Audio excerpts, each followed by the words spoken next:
ಐತಿಹಾಸಿಕ ಲಕ್ಕುಂಡಿ ಗ್ರಾಮದಲ್ಲಿ ನಿಧಿ ಸಿಕ್ಕ ಬೆನ್ನಲ್ಲೇ ಸಾಕಷ್ಟು ರಹಸ್ಯಗಳು ಬಯಲಾಗ್ತಾ ಇದ್ದಾವೆ.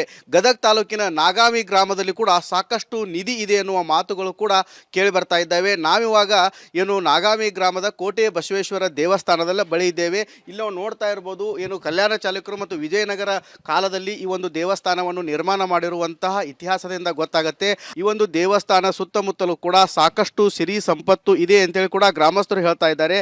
ಈ ಒಂದು ಭಾಗದಲ್ಲಿ ಇಲ್ಲಿ ನಾವು ನೋಡ್ತಾ ಇರ್ಬೋದು, ಎಷ್ಟೊಂದು ಭಯಾನಕವಾಗಿ ಅನಿಸತ್ತಂತಂದರೆ ಇಲ್ಲಿ ಕೂಡ ನಾಗ ಮೂರ್ತಿಗಳು, ನಾಗ ಹಾವುಗಳು ಕೂಡ, ಘಟಸರ್ಪಗಳು ಕೂಡ ಈ ಒಂದು ದೇವಸ್ಥಾನಕ್ಕೆ ಬರ್ತಿದ್ವು ಅಂತೇಳಿ ಗ್ರಾಮಸ್ಥರು ಕೂಡ ಹೇಳ್ತಾ ಇದ್ದಾರೆ. ಅದೇ ರೀತಿಯಾಗಿ ಇಲ್ಲಿ ನೋಡ್ತಾ ಇರ್ಬೋದು, ಏನು ಈ ರೀತಿ ಬೃಹತಾಕಾರದ ಹಾವಿನ ಪರಿ ಕೂಡ ಇಲ್ಲಿ ನಮಗೆ ನೋಡಲು ಸಿಗ್ತಾ ಇದೆ. ಹೀಗಾಗಿ ಒಂದೊಂದು ರಹಸ್ಯಗಳು ಕೂಡ ಬಯಲಾಗ್ತಾ ಇದ್ದಾವೆ. ರಿಪಬ್ಲಿಕ್ ಕನ್ನಡ ಕೂಡ ಈ ಬಗ್ಗೆ ರಹಸ್ಯಗಳ ಬೆನ್ನತ್ತಿ ಹೋಗ್ತಾ ಇದೆ. ರಹಸ್ಯಗಳನ್ನು ಕೂಡ ಬಯಲು ಮಾಡುವಂಥ ಕೆಲಸ ಮಾಡ್ತಾ ಇದೆ.